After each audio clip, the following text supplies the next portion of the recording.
want to talk about mat work and the really great uses that we have for it. So what we end up doing with the mat is we build a lot of wonderful associations with this spot.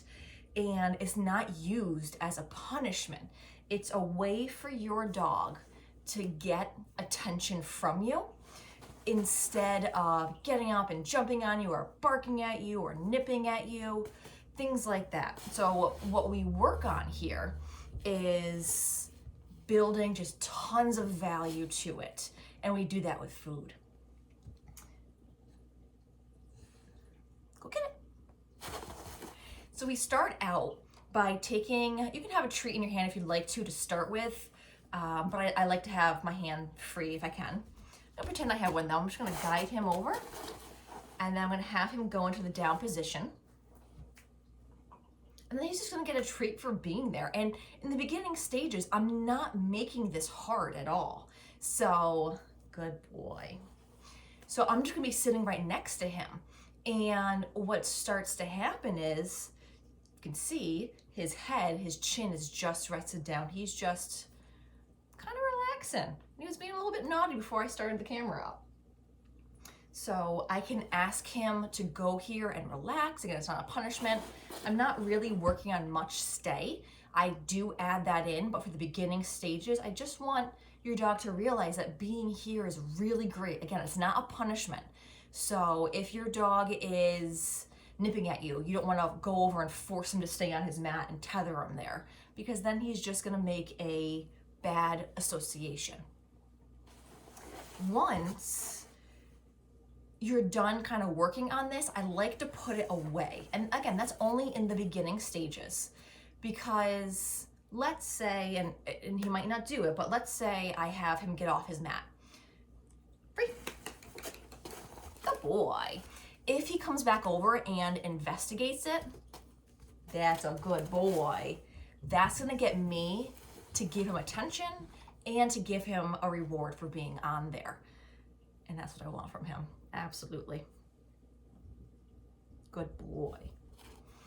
If he was to, in the beginning stages, go over and investigate it, and he didn't get any attention or reward from me, he's gonna start to lose the value that we were just beginning to build up. You can get off there. Ready? Go get it. So instead of coming up and nipping at me, instead of going over and investigating my other dog that barks, so I was patting the ground, he can come over here and he can smell the mat, he can sit on it, he can lay on it. In the beginning, again, I don't care if there's any interaction, like a little bit of smelling. That's fine. That'll give them a reward. If they, after a while, and they're starting to get it, I will build up to, you gotta do a bit more. You've gotta like actually kind of sit.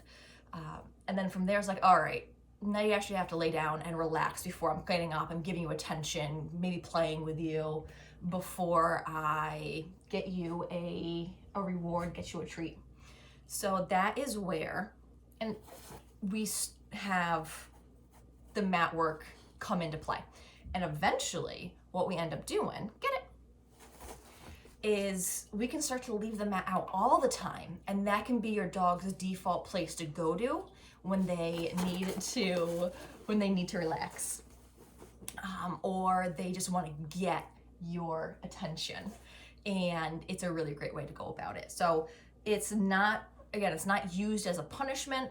It is used as a nice relaxing place and a way to get your attention. In these beginning stages, I'm rewarding him for just being next to me. Hi, bud. Just for being next to me. And actually right now, he's gonna get rewarded for looking at Jeter behind me and not jumping up and trying to play with him, because Jeter doesn't wanna play right now.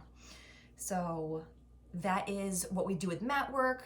You can work on it as little or as often as you like to. Make the sessions nice and short. The longer the session, the more likely your dog is just like, I am done with this. And the more you can just have them relax there, the better. Last thing to note is I am putting the treats, and actually this is just his kibble, this is his dinner. I'm putting it on the mat instead of handing it to his face to give him that treat. And that's because I still want him to build up the association with that spot.